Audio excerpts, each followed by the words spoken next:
Hi, I'm Gordon from Camera Labs, and this is my review of the Sony 70-200mm f2.8 G Master Mark II. Yep, this is the first G Master lens to get a second edition, and in this video I'll show you what it can do. Announced in October 2021 at a price of $2,800 pound price in the description below, it comes 5.5 years after the Mark I version, which actually launched the G Master series alongside the 24-70 2.8 and 85 1.4 lenses. I wonder if they're slated for upgrades too. Now 5 years is a long time in modern lens design, and Sony's not just reduced the weight of the Mark II version, but reckons they've also upgraded the performance over what was already the best telephoto zoom of its class for the E-mount system. Note that the original Mark I version remains on sale and will presumably fall in price to reflect the differences in performance. In this review, I'm going to show you around the design and controls, demonstrate the autofocus for stills and video, and delve into the quality for portraits, landscapes, and macro subjects, of course taking a close look at the rendering. If you find my in-depth testing with minimal sponsorship useful, please do consider subscribing. Thanks, now let's get on with it. Okay, let's start with the design, with the new 70-200 2.8 Mark II being essentially the same size as its predecessor, 88mm in diameter and 200mm long. But with fewer elements in the construction, Sony significantly reduced the weight from just under 1.5 kilograms to just over 1 kilogram, that's saving almost a third. Indeed, it even shaves 25 grams from the weight of the Canon RF 70-200 2.8 to become the lightest of its peer group, albeit not by that much. Tamron 70-180 2.8 is 225 grams lighter still, but has a shorter range. As you'd expect, the Sony lens is fully sealed against dust and moisture. As before, there's a built-in tripod collar and foot which allows the lens to rotate through 360 degrees, although there's sadly no notches or clicks to indicate 90-degree intervals, and that forces you to rely on barrel markings or the camera's leveling gauge. In fact, on what turns out to be an almost perfect lens, that is about my only complaint. In a new addition over its predecessor, the Mark II now sports a manual aperture ring, which like all recent Sony lenses, can be clicked at 1/3 increments or declicked for smooth and silent adjustments in video. The switch to declick is on the opposite side of the barrel. Next up, the zoom ring, which turns smoothly and has a fairly short throw to get from one end to the other. Note the zooming still takes place internally, with Sony resisting the extending barrel design of the Canon RF version. As before, there's 3 focus hold buttons around the barrel, and finally at the end a very smooth manual focusing ring with linear response. Sony supplies the Mark II lens with a hood, but like Canon, they've switched from the petal design of earlier models to a cylindrical shape which, with the rubber tip, allows you to more securely stand the lens up. The hood also has a sliding window to access rotating filters, with the thread remaining 77mm in diameter. Taking a closer look at the switches, Sony's increased from 4 to 6 on the left-hand side, with the Mark II adding 1 to allow manual focusing override at any time, even when the camera's set to AFC, and another to lock the aperture to the A position for body-based adjustment if you prefer. Also note the optical stabilization now has 3 modes, with mode 2 for panning and mode 3 for erratic subjects like birds or football players. Like the Mark I version, the Mark II is supplied with a tripod foot that can be removed to save weight or to switch to a third-party foot with an Arca Swift dovetail. With the foot removed, you can see the lens still offers a built-in tripod thread if you prefer to mount it with no foot at all. Okay, now for my optical tests, starting with the coverage, shown here filming video on the Alpha 1, which I use for all my tests and sample images. 70-200 is a classic short to medium telephoto range, covering all typical portrait lengths, although if you want extra reach, the Mark II is compatible with Sony's 1.4 and 2x converters. Note that Canon's RF 70-200 2.8 is not compatible with teleconverters due to its optical design. Next for autofocus, starting with the Mark II lens at 70mm 2.8 on the Alpha 1 in single AFS mode, where you can see the lens pulling focus very swiftly, even when this mode couples phase and contrast-based detection. And next in continuous AFC mode, where it's become as good as instant. Sony claims it's improved the focusing speed, and it certainly feels extremely quick in use. And now at the other end of the range at 200 2.8, again starting with single AFS mode, where again the lens refocuses very swiftly on the Alpha 1. And finally in continuous AFC mode, where again is almost instantly snapping back and forth. I'll show you video autofocus later, but first my landscape, portrait and macro results. Sony reckons the optical performance is improved over the Mark 1 version, especially in the corners, so to find out, I photographed my usual distant landscape scene at a variety of focal lengths and apertures. Now these outdoor tests are harder to do than photographing charts indoors, but I think they provide valuable insight to the overall performance, so if you like my approach, please do consider subscribing. Oh, and I've angled the view so that details run right into the corners. So starting with the 70-200 2.8 Mark II at 70mm 2.8 on the Alpha 1, let's take a closer look in the middle. The Alpha 1's 50 megapixel resolution is pretty unforgiving, but here the new lens happily keeps up with very crisp details and absolutely no reason to stop down to improve the center sharpness. Moving out to the corners at 70mm 2.8 was an area where the earlier Mark 1 version softened slightly in my tests, but here you can see the benefit of a more modern optical design on the Mark II, maintaining sharp details right into the extremes with only the slightest evidence of darkening due to vignetting, but really it's barely visible. Stopping down the aperture fixes that straight away, but again doesn't really provide any perceptible improvement to sharpness or contrast, so another nice upgrade over the Mark 1. Next, midway through the range at 135mm, a classic portrait focal length, wide open at 2.8, and taking a close look in the middle once again reveals a tremendous amount of sharp detail with high contrast. Again, I couldn't see much benefit to contrast or sharpness by stopping down. Heading out to the far corners and the story remains pretty much the same, with very crisp results and only the very slightest evidence of darkening due to vignetting, which is barely visible and again disappears at f4. And finally at the longest focal length of 200mm, again wide open at 2.8. Zooming into the middle again reveals a huge amount of sharp detail from the get-go, and again no gains to be had by closing it down further. Likewise for the far corner, which at 2.8 remains very sharp, and as before only shows the tiniest amount of vignetting, which again disappears at f4.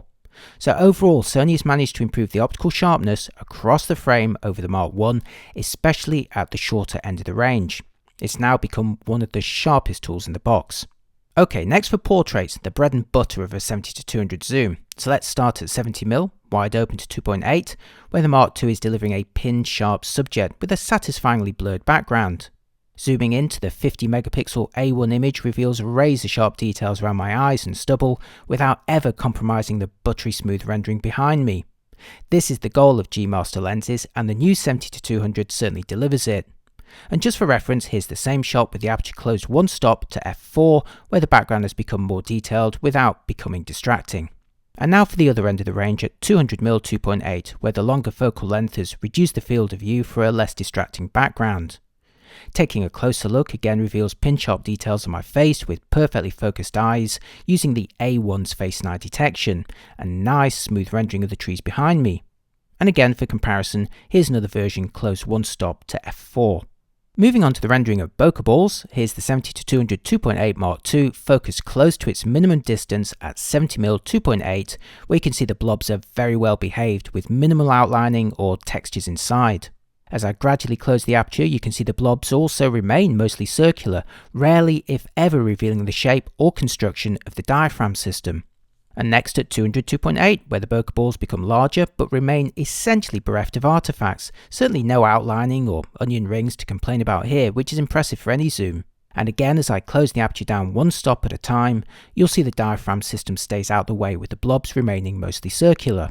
To find out the potential magnification, I photographed a ruler as close as the lens would focus, starting at 70mm 2.8, where it's reproduced a subject that measures 121mm across the frame, and if you'd like it to be sharper at the edges, I'd recommend closing it down to around f5.6. And now at 200mm 2.8, where it's reproduced a subject 138mm across the frame, and again benefits from stopping down for the sharpest edges. Now at its closest focusing distance, the Sony lens is delivering greater magnification than the Canon RF 70-200 2.8. Now for some video tests filmed on the Alpha 1, starting with a focus pull between the bottles when set to 70mm 2.8, where you can see the camera and lens smoothly adjusting and settling on the targets. Also notice the lens looks like it has no breathing issues over this distance. And next at 200mm 2.8, where again the camera and lens have no issues pulling focus between the bottles smoothly and confidently, and again there's no visible breathing in this particular test. Next for face tracking at 70mm 2.8, showing how the lens is ideal for presenting pieces to camera from a modest distance with the camera easily keeping me sharp.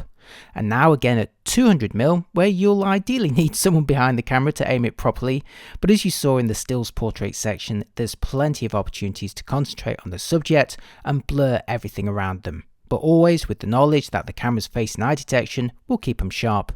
And finally, a test for focus breathing, first at 70mm, where I'll manually focus from infinity to the closest distance and back again.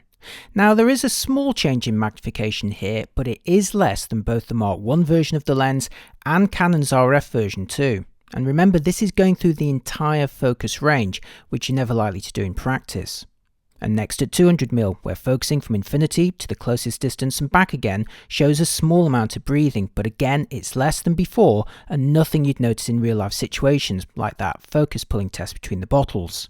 Sony claimed it improved breathing on the Mark II model, and it bears out in these tests. Okay, now for my verdict, and as I weigh up the pros and cons of the lens, I'll show you some sample shots taken with it mounted on the Alpha 1 body. The FE 70-200 2.8 G Master 2 improves on its 5-year-old predecessor to become not just the best quality telephoto zoom for the Sony mirrorless system, but arguably the best overall on the market to date. The original model was already an excellent performer, but fell down a little in my tests with slightly soft corners at 70mm, quite strong focus breathing, and fairly hefty weight. In the 5.5 years since the original 70-200 G Master though, optical design has evolved significantly, with the new Mark II version resolving all three of these issues. Here's a lens that's now pin sharp across the frame throughout its focal range, even at f2.8, one that essentially eliminates breathing over typical focus pulls, and one which also manages to lose almost 1/3 of the weight of the Mark I.